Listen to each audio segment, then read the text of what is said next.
দিনহাটা নয়ারহাটে শিবপ্রসাদ মোস্তাফি এলাকায় দিন কয়েক আগে ডালখোলার এক যুবককে খুন করে দেহ ফেলে রেখে যাওয়ার ঘটনায় আরও দুজনকে গ্রেপ্তার করল সাহেবগঞ্জ থানার পুলিশ।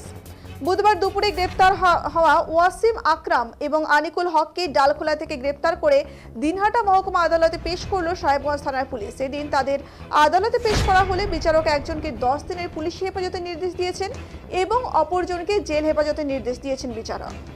এদিকে কোচবিহার জেলা পরিষদে জানা গেছে, গত 16 জানুয়ারি শিবপ্রসাদ মোস্তাফি এলাকায় একটি কালভার্টের কাছ থেকে অজ্ঞাত পরিচয় এক যুবকের দেহ উদ্ধার হয়। এরপরই পুলিশ তদন্তে নামে এবং ওই যুবকের পরিচয় জানতে পারে। মৃত ওই যুবকের নাম প্রিয় দাস, তার বাড়ি ডালখোলা এলাকায়। এদিকে ঘোকসাডাঙ্গায় মানসাই নদীর পাড় থেকে মৃত ব্যক্তির পার্স, নথি, পাসপোর্ট সাইজের ছবি, একটি প্যান কার্ড ও দুটি মোবাইল ফোন উদ্ধার করে পুলিশ।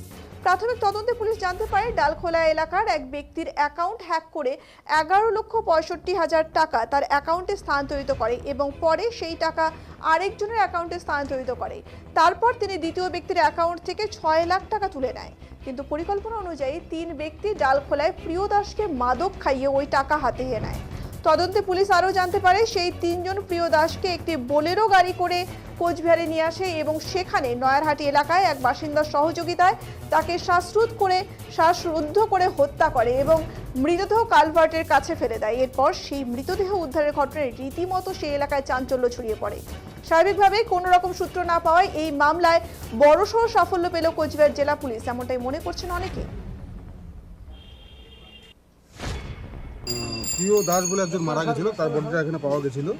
তো প্রথমে আমরা সরফরাজ বলে একজনকে অ্যারেস্ট করতে পেরেছিলাম এবং তাকে 10 দিনের রিমান্ড নেওয়ার পরে তার কাছ থেকে কয়েকজনের নাম উঠে এসেছে এবং তার মধ্যে আমরা দুজনকে অ্যারেস্ট করেছি এবং আজকে তাদের প্রোডাকশন ছিল এবং 10 দিনের আমরা রিমান্ড চেয়েছিলাম।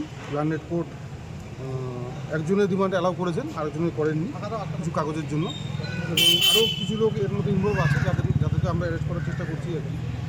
তো আর বেল পিটিশন যেটা করেছিল সেটা নাকচ করেছেন লার্নেট কোর্ট। 10 দিনের রিমান্ড অ্যালাউ করেছে।